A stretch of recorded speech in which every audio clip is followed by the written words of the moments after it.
Jesús es mi Salvador, Jesús es mi Salvador, el único camino.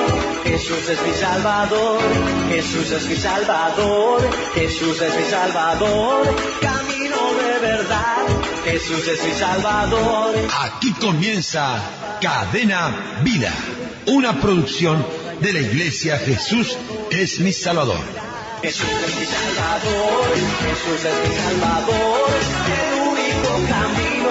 Jesús es mi Salvador. Y a partir de este momento compartiremos una hora de mucha, pero muchísima bendición.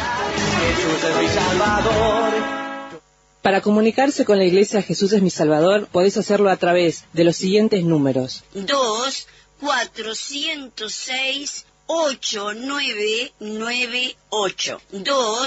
2-406-8998. O mensajes de texto al 094 47 11 00. Para realizar tu petición, consulta Consejería Pastoral.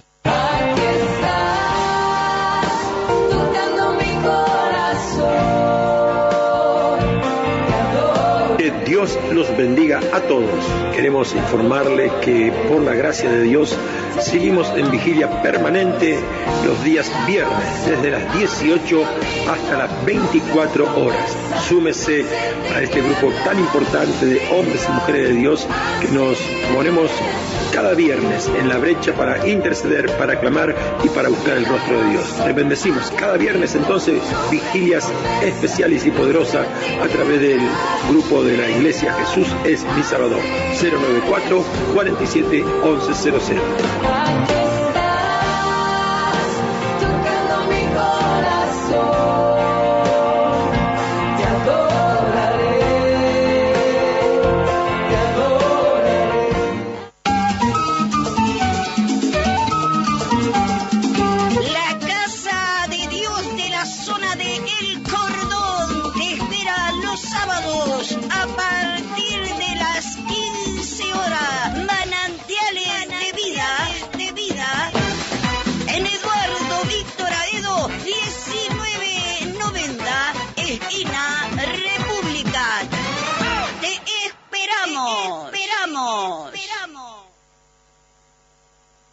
Otros.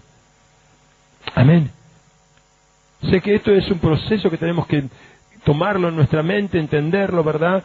Pero eso va a hacer que, un ejemplo, el cerro se pueda extender, que pueda estar extendiendo sus líneas, ¿verdad? Es decir, de un lado al otro. Traje un ejemplo porque los tengo aquí adelante, ¿verdad? Pero es así. Es decir, alguna vez nos preguntamos nosotros qué éramos nosotros cuando nos dieron la primera oportunidad. Si a mí cuando me dieron la primera oportunidad para orar, para predicar, estuve una semana en ayuno para no hacerlo.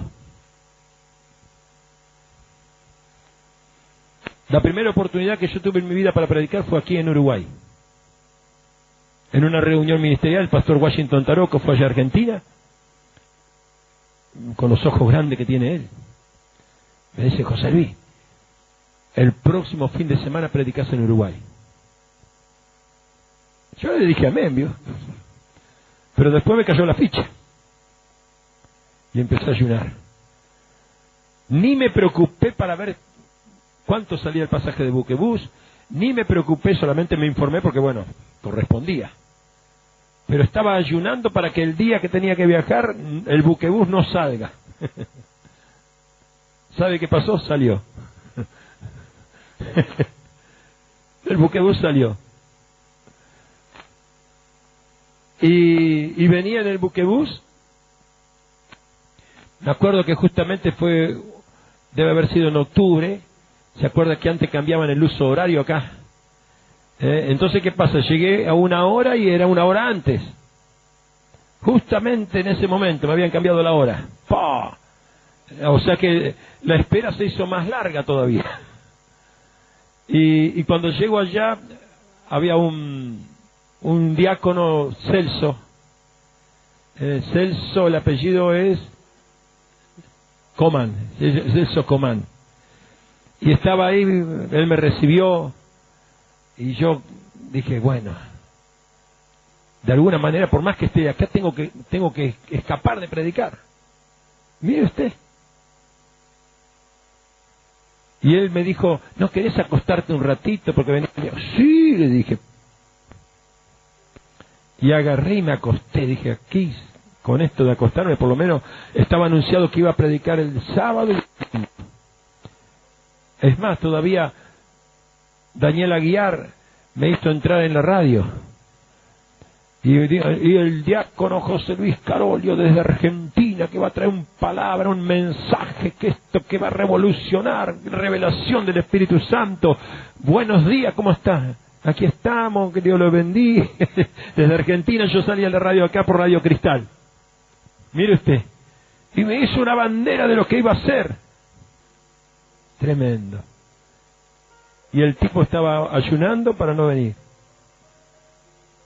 Estaba ayunando para no venir, pero haciendo lo que tenía que hacer. ¿Cómo se entiende eso? Quizás muchas veces, aún contra nuestra voluntad, hacemos la obra del Señor con algo de inseguridades propias, pero la hacemos. Y bueno, me fui a acostar. Yo dije, bueno, me libré de una reunión. Y cuando me fui a acostar, Celso tocaba la guitarra y decía, tu misericordia inconfundible, Señor, grande es tu amor por mí, no lo puedo comprender. Cuando yo soy rebelde, cuando yo no te escucho, mi Dios, eso era lo que yo estaba recibiendo en la primera alabanza que cantó él. ¿Sabe qué? Me tiré de la cama, en ese lecho que me habían dado en la mañana, me doblé la rodilla, le pedí perdón al Señor por haber tenido esa rebelión injusta con Dios, que me estaba dando la oportunidad. Me estaba queriendo promocionar, me estaba queriendo bendecir. Y esa alabanza, cuando yo soy rebelde, cuando yo no te escucho, tu amor me hace bien, cuando yo estoy en un error, aleluya. Yo dije, amén, Señor, doblé mi rodilla, te pido perdón, Señor. Y ¿sabe qué? A la tarde, yo dije, bueno, ¿qué voy a hacer? Voy a imitar como predican mis pastores. Entonces traje la imitación de lo que yo veía allá en Argentina. Y agarré, impose mano y reprendí esto, mire, tiré balas para todo lado. Si había alguno por ahí, la pegaba seguro. Y por ahí una hermana dice, me desapareció el bulto. La otra no sé qué es lo que había pasado. Habían ocurrido milagros. Habían ocurrido milagros. Pero el pastor me dijo, el pastor Washington me dijo, vas a predicar. Vas a hacer y vas a predicar. No sé, le traigo este testimonio porque a veces nuestras inseguridades nos superan de tal manera que nos anulan porque nos vemos a nosotros mismos y no lo vemos a Dios que está en nosotros. Yo te aseguro que como pastores, acá hay muchos pastores, gracias a Dios, que tienen gente a su cargo. Si le decimos a uno, a quien sea, predicar, no, yo no puedo. Ora, yo no puedo. Y cuando hablas con Dios no podés. Esas son las multiformas de nuestro Dios. ¿Sabe qué pasa? Que nunca podríamos alcanzar una identidad de quiénes somos si no vemos que Dios se mueve en esas dimensiones con nuestra vida. Entonces tiene que haber sí o sí una experiencia, como le pasó a Pedro, una experiencia frustrante, entre comillas, para que la persona que ama a Dios reaccione. Y hay muchos, gracias a Dios, en esta casa, hay muchos en los anexos que aman a Dios, que quizás están en ese camino de perfección, pero ¿sabe qué? El servicio, el deseo, el anhelo de servir a nuestro Dios te va puliendo para que salga la mejor. Amén. Y una vez que el aceite o la oliva es machacado, una vez que el aceite se pone bajo presión, el oliva se pone bajo presión, es cuando empieza a fluir el aceite, que es la capacidad que tiene el árbol. Amén. Así que bueno, reciba esto en el nombre de Jesús. Amén. Yo hoy quiero traer a memoria un pasaje bíblico, por favor, allí en Daniel capítulo 3. Es para que les prometo que Dios mediante va a ser 15 minutitos, así nos vamos al tiempo como corresponde. Amén. Capítulo 3 de Daniel, versículos 16, 17 y 18.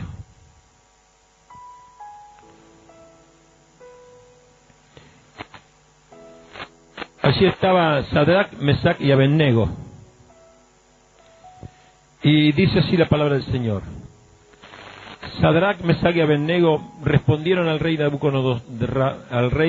Nabucodonosor, diciendo: no es necesario que te respondamos sobre este asunto. He aquí, digo conmigo, he aquí, nuestro Dios, a quien servimos, puede librarnos del horno de fuego ardiendo, y de tu mano, oh rey, nos librará. Firmeza. Y verso 18 dice así: y si no, sepa, oh rey, que no serviremos a tus dioses, ni tampoco adoraremos la estatua que has levantado. Amén. Había una orden puntual, que el rey Nabucodonosor había puesto una estatua para que, de su imagen, para que se rindan delante de él, para que se arrodillen delante de él, para que puedan ver la grandeza del mundo y no la grandeza de Dios. Hoy hay muchas áreas y muchas circunstancias en nuestra vida que, sin ser una esfinge, sin ser una imagen, sin ser algo visible, lo único que quieren hacer es cubrir y hacer el propósito. ¿Para qué? Para que usted y yo nos arrodillemos delante de eso. Amén. Para que, como decía el apóstol hace un ratito, el mundo está escuchando más al mundo que al propio Dios. La gente está escuchando más, amén, lo que el otro día con el tema de los vientos y con la lluvia que iba a venir. Ya una semana atrás, bueno, yo acá no está, es decir, una semana atrás ya nos dijeron: el domingo va a llover. Sí, hoy domingo llueve. Y Joel me dice: y ya lo debe estar diciendo porque se está preparando para no ir a la iglesia. ¿Escuchó? Sadrach, Mesach y Abednego estaban reunidos allí, pero yo quiero que entiendas, ellos conformaban un muro de contención contra todo aquello que el mundo le podía tirar. Ellos veían todos los días la gente arrodillarse delante de la estatua. Ellos todos los días veían gente que, arrodillándose delante de la estatua, quizás tenían el favor y el beneficio del rey. Ellos quizás, a causa de observar a esa gente, quizás en su interior decían: ay, qué bueno lo que está recibiendo aquel, lo que le está dando el rey, mirá cómo lo trata el rey por causa de que se arrodilla. ¿Sabe qué? Ellos tenían, por favor, hermano. Ellos allí tenían bien firme, tenían seguridad, tenían identidad. Ellos tres, amén, sabían que estando en esa unidad iban a ser invencibles. Porque aquí quiero que entiendas, no es como Daniel cuando estuvo en el foso de los leones. Aquí era un grupo de gente que estaba en el mismo espíritu, que estaba en la misma condición, que estaba en el mismo sentir. Usted fíjese que lo que hemos leído lo habla alguien de los tres y lo habla en plural. Porque decía: no serviremos, dice. Dijo, no, yo hablo por mí y no voy a servir. No, él dijo y habló en plural, es decir, había una comunión que los hizo fuertes. Había una comunión, amén, que los hizo imbatibles. La expresión de ellos era, somos lo mismo. Lo que opine Sadrach es igual a lo que opine Abednego y es lo mismo que opine Mesac. No sé cuál de los tres hablaba, pero uno hablaba al rey Nabucodonosor y le decía en nombre de los tres. Le hablaba en nombre de la unidad que había, del sentir que había en ellos. Cuando alguien se empieza a sentir débil, se empieza a sentir solo, se empieza a sentir vulnerable, ¿cuándo qué? Cuando perdiste la unidad. Cuando perdiste esa comunión, cuando perdiste esa unión, amén, que es necesaria. Y los tiempos que vienen, mi iglesia querida, son tiempos muy, pero muy, muy difíciles. Esto que estamos viviendo es el principio de los males de los tiempos finales. Y necesitamos y anhelamos y deseamos y rogamos a Dios, amén, que en esta casa, en las casas paternidad que ustedes tienen, amén, pueda haber esa unidad, amén, para que sean verdaderamente, amén, un muro de contención, que cuando venga el rey de Nabucodonosor y que se quiera presentar delante de ti, vos le digas, no, ya sabemos lo que vamos a hacer en esta casa, ya sabemos lo que vamos a hacer en esta familia, ya sabemos lo que vamos a hacer, amén, en el nombre de Jesús. ¿Cuánto dicen gloria a Dios? Sepa, oh Dios, sepa, oh Rey, le dijo, que aunque nuestro Dios aún todavía no nos dé esa salida en el horno de fuego, nosotros sabemos lo que vamos a hacer. Nosotros sabemos lo que vamos a tener. No serviremos a sus dioses, ni tampoco adoraremos la estatua que tú has levantado. Sépalo. Hay mucha gente indefinida, iglesia. Hay muchos cristianos indefinidos. Hay muchos que no están definidos, que no tienen la identidad. Hay gente que solamente aún sigue buscando el beneficio que le puede traer una iglesia, pero están más con el corazón para rendirse delante de la estatua que delante del Dios poderoso. Cuando Dios me da yo vuelvo a la estatua. Cuando el Señor solucione esto, yo vuelvo a ser como era antes. Total, ya lo conseguí. Y te aseguro que Sadrach, Mesach y Abednego también observaban eso, porque seguramente en aquel tiempo había gente que sabía que obtenía el beneficio del rey Nabucodonosor a causa de rendirse ante la estatua. Pero ellos tuvieron firmeza, ellos tuvieron confianza, tuvieron la seguridad que no le podía dar el beneficio de honrar a un hombre.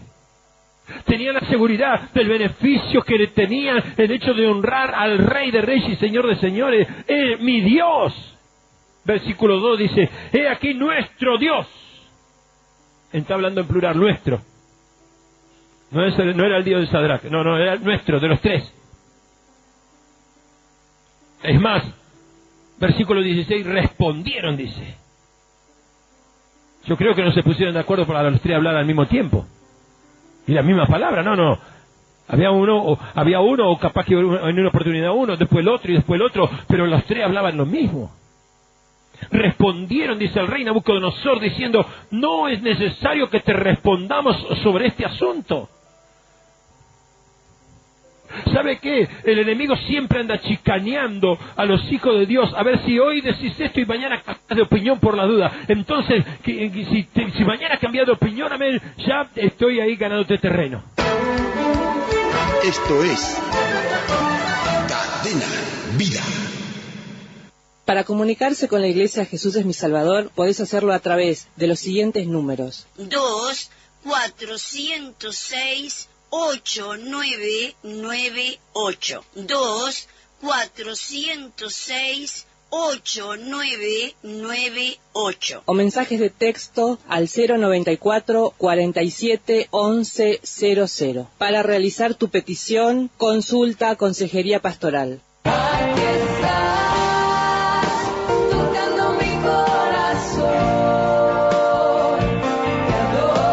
Dios Dios los bendiga a todos. Queremos informarle que por la gracia de Dios seguimos en vigilia permanente los días viernes desde las 18 hasta las 24 horas.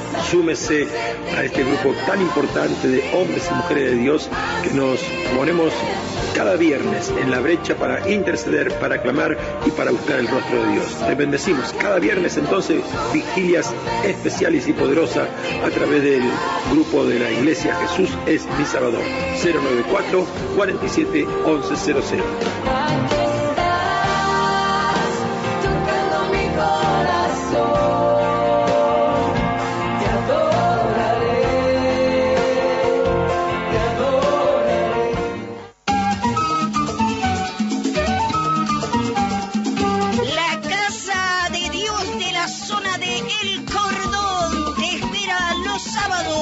A partir de las 15 horas, manantiales de vida, en Eduardo Víctor Aedo, 1990, esquina República. Te esperamos.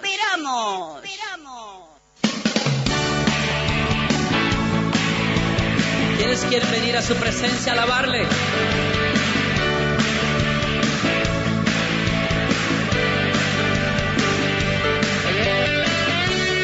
Mejor este lugar de su presencia que ningún otro lugar.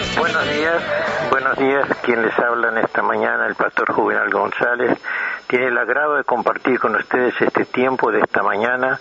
Bendecimos al Dios de los cielos, al cual adoramos, en el cual creemos y en el cual nos beneficiamos.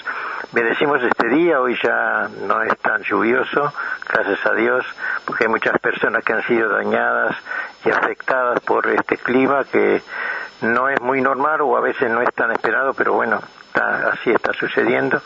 A Dios sea la gloria, dice Job, por todo, lo bueno y por lo malo.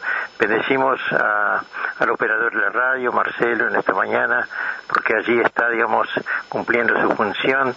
No sabemos quién lo hace, pero se llama Marcelo, ¿verdad? Le damos los buenos días también y nuestra bendición hacia él por ese servicio tan fiel, tan eficaz que cumple con este tiempo de bendición.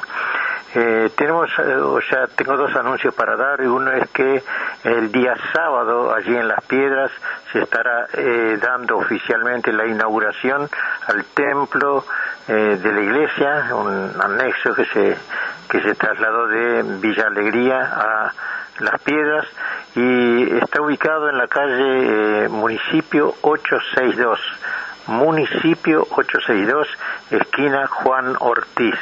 Y desde las 3 de la tarde entonces estaremos reunidos allí, bueno, alegrándonos, gozándonos con el apóstol Miguel Olivera.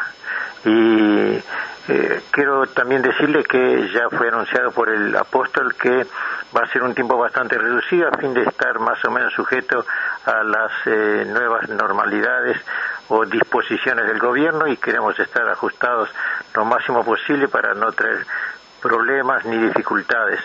O sea que el sábado entonces en Las Piedras están invitados para Municipio 862, esquina Juan Ortiz. Y en la tarde de hoy, allí en Empalme Olmos, se estará llevando la Santa Cena. Quiero decir y anunciar también que el hijo de la pastora Lilian tuvo un accidente de moto, y bueno, la iglesia está orando a favor de ese hijo y también a favor de su mamá, para que ella tenga paz y confianza que Dios está en el control de todas esas cosas. Saludo a toda la audiencia en esta mañana, desde aquí, a todo el alcance que puedas tener estas ondas radiales. Son bendecidos y son saludados en el nombre precioso de nuestro Señor Jesús. Ciertamente estamos pasando momentos bastante no muy normales, por decir así, porque están sucediendo cosas que nos llaman la atención y a veces hasta sacuden nuestra fe. Nos enteramos de esa nube de langostas allí en Argentina, y bueno, eso enseguida, digamos, se viralizó. Una palabra que se usa mucho hoy día es viralizó, o sea, que se hace viral, ¿verdad? Que como una pandemia que rápido se prolonga, digamos, se dimensiona, se agranda, pero también algo que no debemos dejar pasar por alto es el terremoto que hubo allí en México, a un 7 grados bajo 7.2, realmente bastante violento, ¿verdad? Porque en una escala de 10 que sea 7.2 realmente es para preocuparse. México ha sido visitado en distintos tiempos por ese mover natural. Hay que saber también que en México hay volcanes que están muy cerca de la ciudad, sobre todo de Distrito Federal. Bueno, no es ese el tema de esta mañana. El tema de esta mañana es a quien adoramos, al Dios de los cielos. También quiero decirle que en la Iglesia Central se está tomando ya, digamos, precauciones de acuerdo a las leyes vigentes, y se está teniendo culto ya los días domingos casi en forma normal, porque se anunció que se van a llevar en 3 etapas. Ya cumplimos la primera y estamos ahí expectantes de la segunda, y quiera Dios que cada uno tengamos el cuidado necesario como para que se suelte la cuerdita y tengamos la libertad total. Es conducta, es disciplina, y claro, nos molesta un poco porque no está en nuestras costumbres ser vigilados o ser ordenados o ser, por decir así, gobernados en cierta forma, pero creo que Uruguay ha tenido esa conducta, esa cultura, ese comportamiento, esa responsabilidad, esa eficiencia, esa eficacia, y los resultados han sido realmente satisfactorios. Bendecimos a la parte sanitaria, a los médicos, los enfermeros, las nurses, todos los que tengan que ver en ese asunto, y también bendecir al gobierno, sea del color que sea, porque la Escritura nos enseña que debemos orar para vivir quieta y reposadamente y en bendición. Bendecir al gobierno, a los que están allí en los distintos ministerios, para que tomen decisiones acertadas y que todo lo que ellos hagan redunde para bien de todo el país. Y más en este momento que hay mucha gente que aún está sin trabajar, mucha lluvia, mucho frío, y bueno, como que todo se ha alterado. Pero nosotros que adoramos a nuestro Dios, cada vez tenemos que estar más firmes en nuestra fe, respaldarnos en el conocimiento de la Escritura. La Escritura es la que trae la fe. Yo les animo a los escucha a que lea Biblia. Usted lea todo lo que pueda de la Biblia, entérese, conozca a su Dios, porque la Biblia es la revelación de Dios, es la revelación del pensamiento, del carácter de Dios, de la figura de Dios, del propósito de Dios, del mover de Dios, porque Dios es espíritu, no se ve. Entonces se nos hace un poquito difícil poder creer en un ser que no se ve, pero se manifiesta, y entonces tenemos que adorar con un poquito de conciencia y otro poquito de fe, un poquito de conocimiento y otro poco también de esfuerzo sobrenatural. Dios es sobrenatural, pero Él ha prometido manifestarse y se manifiesta a todo aquel que le cree. Él ha prometido a través de la persona, ya se ha manifestado a nosotros, o sea, cuando digo a nosotros, quiero decir al cosmos, al mundo existente, a través de la persona de Jesucristo. Como Dios es espíritu, nadie le veía. Bueno, Él dice la Biblia así, o relata la Biblia de esta forma: se apropió cuerpo, es decir, se formó un cuerpo, se metió ahí adentro, y que es muy similar a lo que somos cada uno de nosotros. A veces nosotros quisiéramos entendernos o saber acerca de nosotros mismos, y nosotros somos imagen de Dios. Nosotros somos pensantes, o sea, como dijo un sabio, pienso luego existo. Es decir, que nosotros somos en la mente, nuestro carácter, nuestra identidad, nuestra parte más esencial, más importante. La lámpara del cuerpo, dice la Biblia, es el espíritu del hombre, es el que lo hace consciente de Dios. Nosotros somos diferentes a las demás criaturas, somos los únicos pensantes, o sea, somos a imagen de Dios en ese sentido. Nosotros tenemos el libre albedrío, la capacidad de pensar y determinar y elegir entre hacer y no hacer, en seguir o no seguir, o determinar o no determinar. Y en eso nos parecemos a Dios, con la diferencia que Dios es perfecto y santo, 3 veces santo, santo, Padre, Santo Hijo y Santo Espíritu Santo. Nosotros somos alma, somos cuerpo y somos espíritu. El espíritu nos hace consciente de Dios, el alma nos hace consciente de nosotros mismos, y el cuerpo nos hace consciente del mundo físico en el cual habitamos. Es decir, que con cada una de esas áreas que nos compone a nosotros en una forma integral, que nos hace un ser integral, somos tripartitos como lo es Dios, pero una sola persona. O sea, si nosotros nos separamos cada una de esas áreas, dejamos de ser. Bueno, Dios, si bien es cierto, se ha manifestado en tres, generalmente nosotros decimos manifestado en tres personas. Yo diría en tres formas, ¿verdad? Pero es un solo Dios. Se manifestó en tres formas. Incluso más, si usted quiere decir dónde está el respaldo bíblico para eso, bueno, en el bautismo de Jesús dice que él estaba allí siendo bautizado por Juan el Bautista. De pronto una voz del cielo dice: este es mi hijo amado, en el cual tengo complacencia, a él oíd. Es decir, que el Padre estaba respaldando al Hijo, y dice, y cuando esa voz se oía sobre Jesús, vino el Espíritu Santo en forma de paloma, que había sido anunciado a Juan el Bautista, que sobre quien tú veas bajar el Espíritu Santo en forma de paloma, ese es el Mesías. Y esta palabra Mesías como que suena extraño, porque muchas veces nosotros nombramos o utilizamos el término Mesías, y que viene a ser, por decir así, un sujeto, ¿verdad? Porque determina una identidad de una persona, Mesías, y a veces no sabemos el contenido de la palabra Mesías. Y yo quisiera esta mañana, yo traje un apunte por acá y quiero compartir con ustedes para saber a quién adoramos y cuál es el contenido, por decir así, para estar más ciertos, más acabados, más completos acerca de quién adoramos. Porque dice que nosotros debemos adorarle con toda nuestra mente, con toda nuestra fuerza, con todo nuestro corazón. Mente, cuerpo y alma, adorando al Dios de los cielos. Y para hacerlo es bueno estar, digamos, por decir, pleno del conocimiento de lo que estamos haciendo, sabiendo a quién adoramos y qué determina cada uno de esos nombres: Mesías, Cristo, Jesucristo, Jesús. Y a veces yo a veces he escuchado personas a orar, y precisamente por no estar definidos, no estar claros, no estar completos en cuanto al conocimiento, cuando hacen sus oraciones, a veces oran al Padre y otras veces oran a Jesús en el nombre de Dios. Jesús dijo: cuando oréis, oraréis así: Padre nuestro que estás en los cielos. Y dice: y en mi nombre, que nosotros todo lo que oremos al Padre en su nombre, el Padre lo hará para que el Hijo sea glorificado.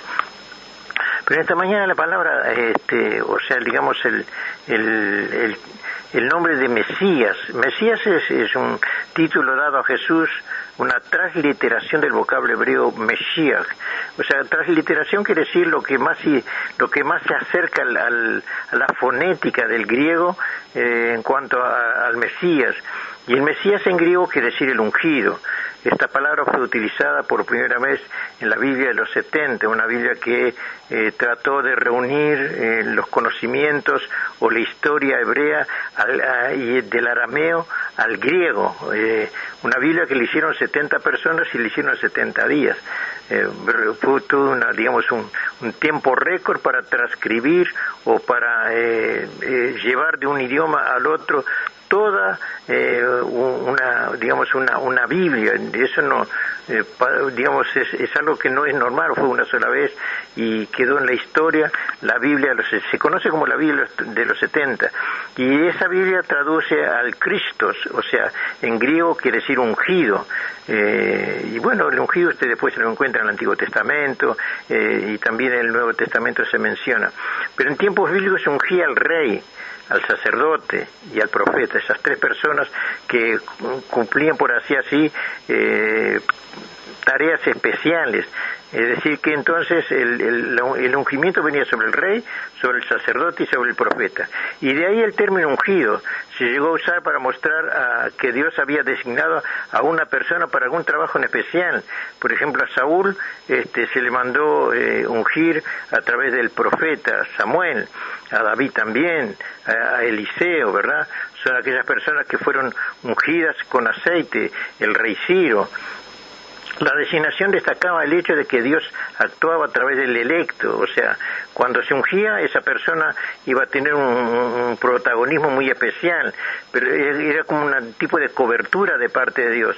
Por eso nosotros hoy día muchas veces se dice el ungido de Dios, y entonces las personas no se animan a preguntar, porque eso generalmente son términos utilizados dentro de la iglesia, o a veces por los predicadores, o los pastores, o los apóstoles, y nosotros escuchamos en el transcurrir del culto, en el desarrollo del culto, el nombre, y bueno, quedamos con la curiosidad de qué quiere decir ungido,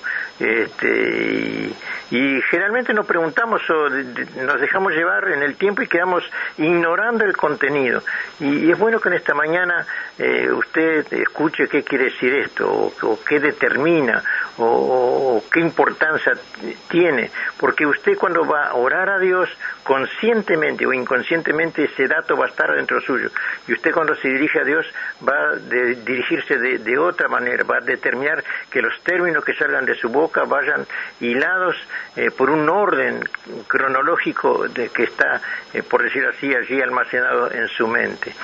Y cuando nosotros oramos al Padre en el nombre de Jesús.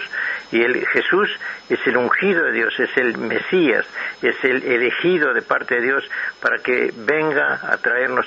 O sea, el Hijo de Dios manifestado. Cuando digo Hijo de Dios manifestado, en el libro de Filipenses dice que Él no consideró ser igual a Dios, sino que se despojó y se hizo hombre, y después de ser hombre se humilló hasta, hasta anonadarse, hasta no hacerse nada, ¿verdad? Entonces nosotros nos preguntamos, si Él no consideró ser igual a Dios y se transformó o se cambió, ¿qué fue lo que dejó? ¿Qué fue lo que abandonó? Dejó su divinidad, dejó su grandeza, dejó su riqueza, ¿qué fue? Bueno, yo le puedo decir, al menos esa es mi interpretación, que Jesús lo que hizo era igual a Dios, espíritu. Él dejó esa naturaleza espiritual y pasó a ser, abandonó, dice, no consideró ser igual a Dios en cuanto a naturaleza, no la divinidad, sino la naturaleza corpórea, dejó de ser espíritu para ser carne. Incluso más el apóstol Juan, el evangelista Juan, en su evangelio, dice, y en el principio era el verbo, y el verbo era con Dios, y el verbo era Dios. Ese verbo, o sea, ese hablar de Dios, se hizo carne y habitó entre nosotros y vimos su gloria como del unigénito de Dios, unigénito. O sea que Juan describe a Jesús como ese verbo encarnado, el Hijo de Dios, al cual fue prometido y vino a traernos un mensaje. O sea, Dios el Padre en la persona de Jesucristo se manifestó al mundo, y eso es lo que nosotros hemos creído y es lo que hace la base, el principio, es el fundamento de nuestra fe. En el Antiguo Testamento, si bien al principio se solía ungir a un sacerdote y profeta o rey, como yo dije, pronto la palabra Mesías fue adquiriendo otras dimensiones que trascendían a la misión de dichos personajes, con base, por ejemplo, en Samuel y, bueno, en otros libros del Antiguo Testamento. Y habiéndose visto el próspero reinado de David y luego la decadencia bajo el gobierno de sus hijos, se esperaba la venida de un rey que tuviese un trono para siempre. Eso fue lo que se dijo a David. David cometió algunos errores, si bien es cierto él estaba ungido, él cometió algunos errores, pero Dios ya había determinado que iba a cumplir con él lo que le había prometido. Hay dos salmos que dicen, no me volveré de lo que salió de mi boca tocante a mi siervo David. Porque yo le he jurado por mi santidad. Qué fidelidad de parte de Dios, cómo guarda sus promesas y no se vuelve, dice, él no es hombre ni hijo de hombre para volverse o para arrepentirse. Qué interesante es que las promesas de Dios permanecen para siempre. Y nosotros somos beneficiados de las promesas hechas a Abraham, y aún más, si yo voy más lejano, promesas hechas a Adán y a Eva. Cuando Adán y Eva pecan, en el capítulo 3, así por el versículo 15 de Génesis, Dios le hace una promesa a la mujer, dice, le dice a Satanás, que era la serpiente antigua, dice, tú le herirás en el calcañar y su simiente, la simiente es Cristo, o este Mesías que estamos hablando en esta mañana, te herirá en la cabeza, o sea, herir de muerte. Y Jesucristo, la simiente de la mujer, que también a Abraham en el Antiguo Testamento, en Génesis también se le dice, en tu simiente serán benditas todas las naciones de la tierra. Y cuando usted lee simiente de Abraham, la simiente es Cristo. Pablo después lo aclara en el libro de Gálatas cuando dice, si nosotros estamos en Cristo, hijos de Abraham somos, y si hijos, también herederos. ¡Wow! ¡Qué bueno! ¡Qué lindo! Es un deslizarse a través de toda la Biblia, comienza en el Génesis y termina en el Apocalipsis, cuando Jesús dice, aquí yo vengo pronto y mi galardón conmigo. Y el Apocalipsis, que quiere decir revelación, capítulo 1, verso 18 y versículo 8, creo que es el otro, dice, yo soy el que estuve muerto y he aquí que vivo, el alfa y el omega, el principio y fin. Esas cosas son alucinantes, son tremendas, y son las que forman nuestra fe, son las que educan nuestra fe, las que conforman nuestro pensamiento acerca de Dios, ese Dios invisible, pero tan esperado por nosotros, tan visibles en los hechos, en el interior, porque Él se mete a través de su palabra y su espíritu en cada uno de nosotros, los que creemos. Y en esta mañana yo invito al creyente que todavía está allí sin decidirse, crea en el Señor Jesús, crea que Él es el Mesías, Él es el ungido de Dios, el esperado, el anhelado, el prometido, que se cumple en la persona de Jesucristo. Nosotros los seres humanos sufrimos esa carencia, nacemos bajo pecado, esclavos del pecado, pero a través de Jesucristo hay un mensaje precioso en la Biblia. Dice, porque de tal manera Dios ha amado al mundo, que ha dado a su único Hijo, su unigénito Hijo, para que todo aquel que en Él cree no se pierda y tenga vida eterna. Y es contundente, es por decir así, ese versículo bíblico de allí San Juan, del Evangelio según San Juan, el capítulo 3, versículo 16, que algunos lo llaman, digamos, el pequeño Evangelio, la pequeña Biblia, porque es un versículo que tiene mucho contenido, mucha determinación, porque a veces nosotros leemos así sin la necesaria meditación. Meditación es usar la mente con una certeza, por decir así, analítica, profunda, ¿verdad? Y tenemos el beneficio de muchos versículos de la Biblia. Hay versículos que determinan casi una doctrina a través de la Biblia. Claro, las doctrinas de la Biblia no son un versículo, no están fundamentados en un versículo. A veces son la raíz, un versículo, pero después está esparcido por toda la Biblia porque tiene una contextualización de toda la Biblia. Todas las doctrinas bíblicas no están encerradas en un versículo. A veces, yo a veces he oído cuando se predica sobre el diezmo y generalmente los pastores, no todos, ¿verdad?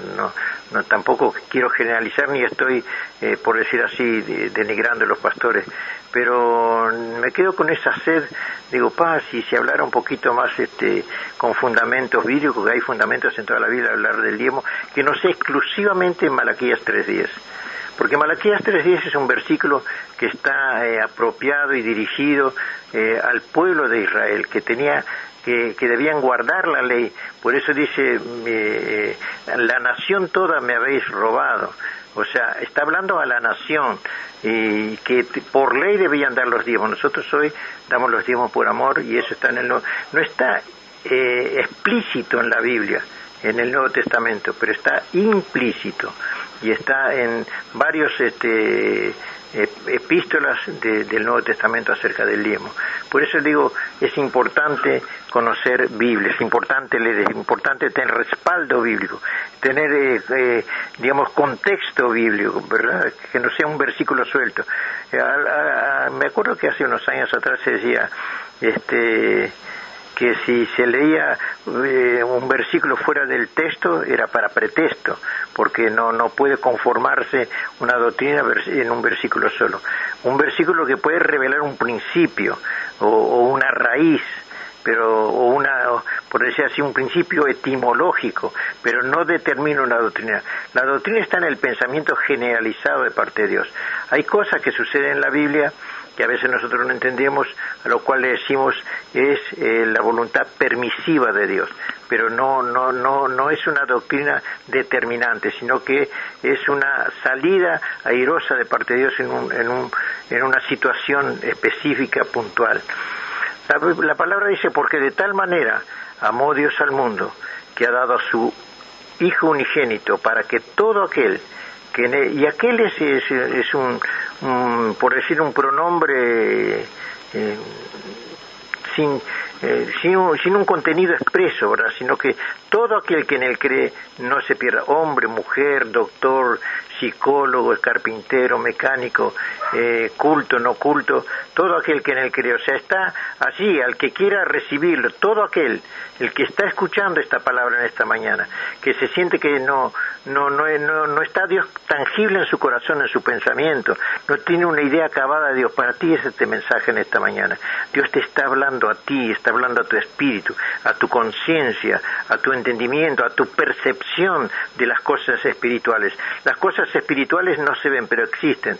Si nosotros decimos que la corriente eléctrica, la energía eléctrica no existiera, bueno, estaríamos negando algo real. La energía eléctrica no se ve con los ojos. Vemos que hay tendidos de cables allí en la calle o desde una fuente de energía, y no vemos nada, pero si ponemos un aparato eléctrico en la salida de esa energía que está siendo llevada a ese aparato, lo va a hacer marchar, va a encender las luces de una ciudad, va a mover toda una ciudad. Es decir, que la corriente, y si tocamos allí, hasta nos puede quitar la vida porque tiene un voltaje muy alto. Entonces, la manera es la forma de identificar que allí hay algo que no se ve o que posiblemente hasta casi no se entienda, hasta que alguien con capacidad lo explique, lo determine, lo analice, bueno, para decir sí, la electricidad existe, o la corriente o la energía existe. Eso también pasa con el viento no se ve, y algunas personas pueden creer que el viento no tiene cuerpo, y yo, al menos así lo pienso yo, que el viento sí tiene cuerpo, y es sencillo. La Biblia, en el libro de Job, en uno de los libros de la Biblia, dice que Dios encerró a los vientos en depósitos, es decir que los encerró allí hasta que Él en algún momento puede darle la orden, bueno, ustedes soplen del norte y del sur, como dice la Biblia también, que soplarán los vientos de distintos puntos cardinales. Pero sigamos esto, yo tengo la certeza de que el viento tiene cuerpo porque da sobre un edificio y lo tumba, lo da sobre un árbol y lo arranca de raíz, lo da sobre vehículos, sobre lo que encuentre por delante, y lo lleva, lo arrastra. Quiere decir que tiene un peso, tiene una consistencia, tiene una forma de ser que no es explicable en una forma así natural, normal, pero que si nosotros buscamos a través de la ciencia posiblemente haya un argumento que dé una definición del viento. Pero Dios es el creador del viento, es el creador de la energía, es el creador de nuestras almas, y nos creó con propósitos exclusivos, es que le adoremos, y Él está necesitando que le adoremos, pero hemos perdido la identidad, hemos perdido la perfección, hemos perdido la santidad, hemos perdido el idioma, hemos perdido la cultura, por decir así, esa cultura que Dios puso en su ADN a través de nosotros, y hoy sufrimos precisamente esa pérdida, porque no sabemos cuándo fue. La Biblia dice que del pecado de Adán y Eva sucedió eso, ¿verdad? Registra la Biblia, en cuanto todos pecaron, o sea, nacimos con ese grave estigma en la carne, en el alma, que la Biblia lo llama pecado. Es una fuerza involuntaria que nos domina.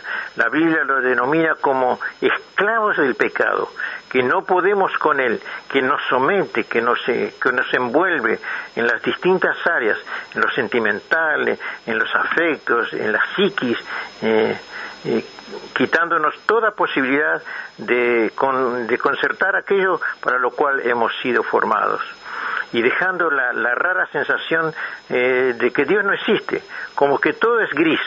Ante todo esto nace una introducción, porque de tal manera Dios ha amado al mundo.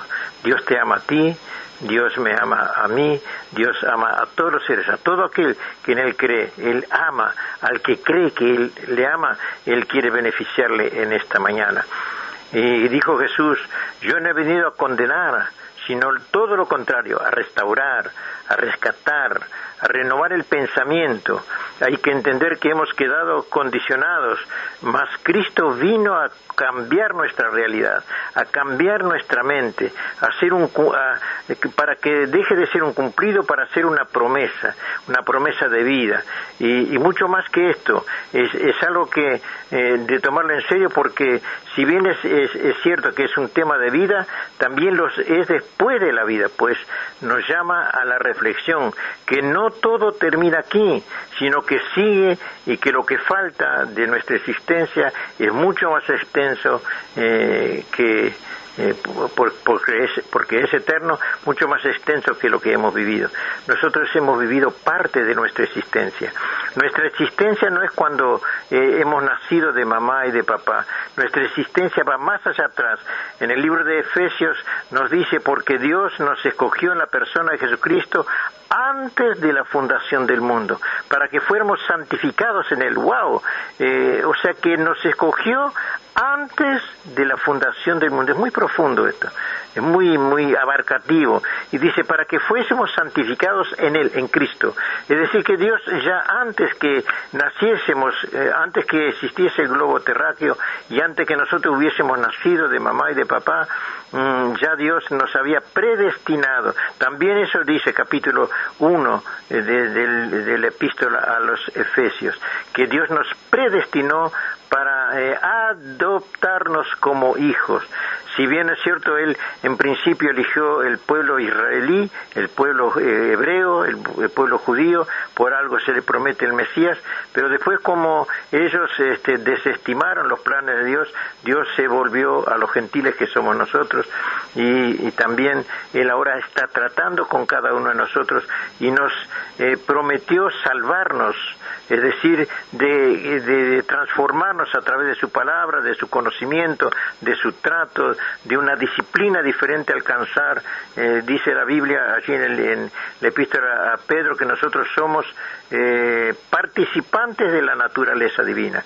Es decir, que a través de la palabra Dios va metiendo, va embuyendo, va transmitiendo, va impartiendo a nuestra naturaleza divina, para que no pequemos. Y eso solamente se hace por la intervención de Dios a través de su palabra, que es Cristo Jesús, porque dice, el verbo se hizo carne.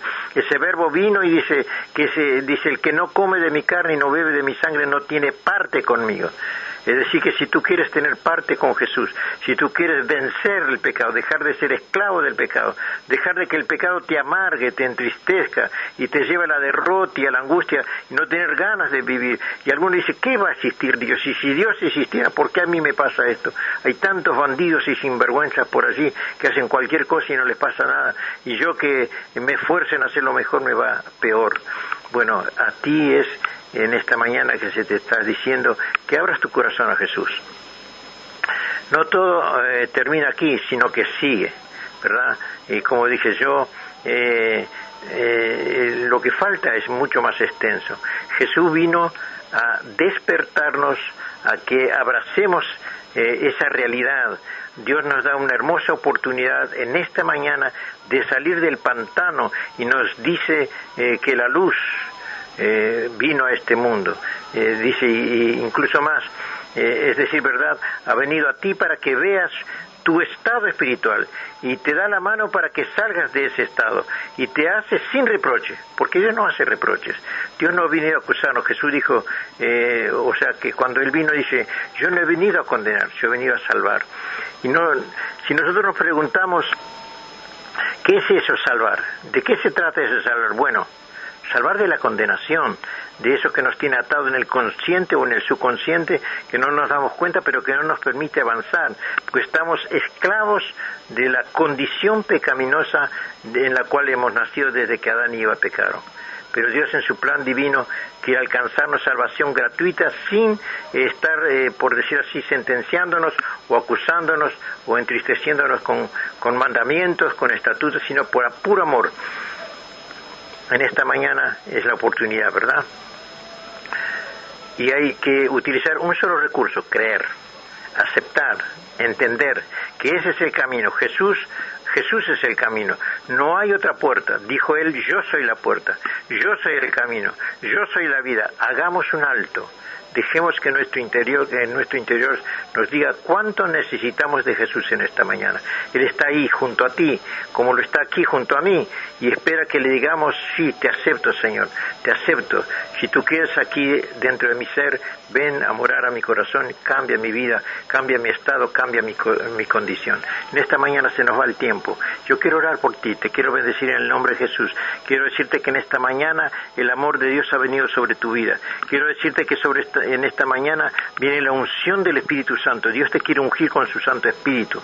La unción para un trabajo especial. Él quiere que tú seas un sacerdote de Él en tu casa, en tu familia. Él quiere que tú seas un representante de Él en esta tierra, que tú seas un hijo de Dios, que cuando la gente te vea dice: hay un cambio en ti, tú eres otra persona, ya no eres la misma de ayer, no eres la misma del mes pasado, ni eres el mismo alcohólico, o el ladrón, o el mentiroso, o el adúltero, o el fornicario, o el engañador, o el estafador que eras antes. Eres una persona diferente. Entonces tú vas a poder decir: desde que acepté a Jesús, que abrí mi corazón a Él, una mañana cuando se me predicó, una mañana fría de un mes de junio del 2020, acepté a Jesucristo como mi Salvador, porque Él dice que el que en mí cree ya no morirá jamás. Dios te está ofreciendo vida eterna a través de Jesucristo en esta mañana. Que Dios te bendiga, acéptalo en tu corazón y Él cambiará tu vida. Te alabo, Señor, te bendigo, Padre, por esta mañana, y declaro, Señor, que aquel que te ha aceptado a Jesús en esta mañana como su Salvador ya no sufrirá ni llorará más. Bendito es el Padre, bendito el Hijo y bendito el Espíritu Santo. Bueno, se nos ha acabado el tiempo, se nos va, y el domingo en la iglesia, allí en 8 de octubre 4186, a las 9 de la mañana, estaremos adorando a nuestro Dios. Te invitamos a participar con nosotros de adoraciones al Señor, para escuchar palabra de Dios, para que tú te edifiques en la fe, fortalezcas tu existencia y digas: valió la pena. Que Dios te bendiga ricamente. Será hasta el día de mañana, Dios mediante, hasta las 8, cuando te estén anunciando Cadena Vida por esta emisora. Tú eres el fuego, nosotros el templo. Tú eres la voz y yo la canción. Es nuestro Dios y somos tu pueblo. Tú eres la luz, nos postramos en asombro ante ti, en asombro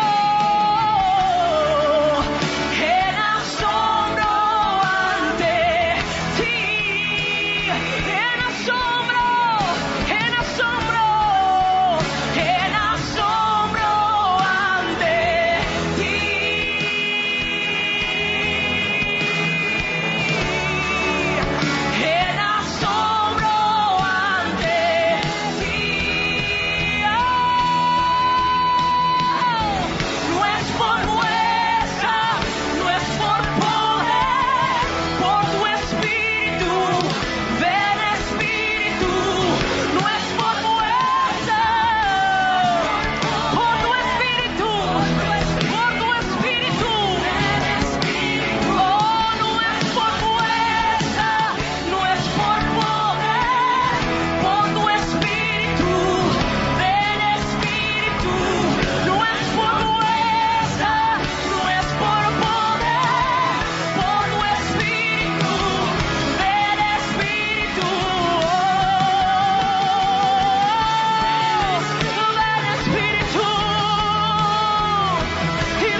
Este programa fue presentado por Ministerio Apostólico y Profético Jesús es mi Salvador.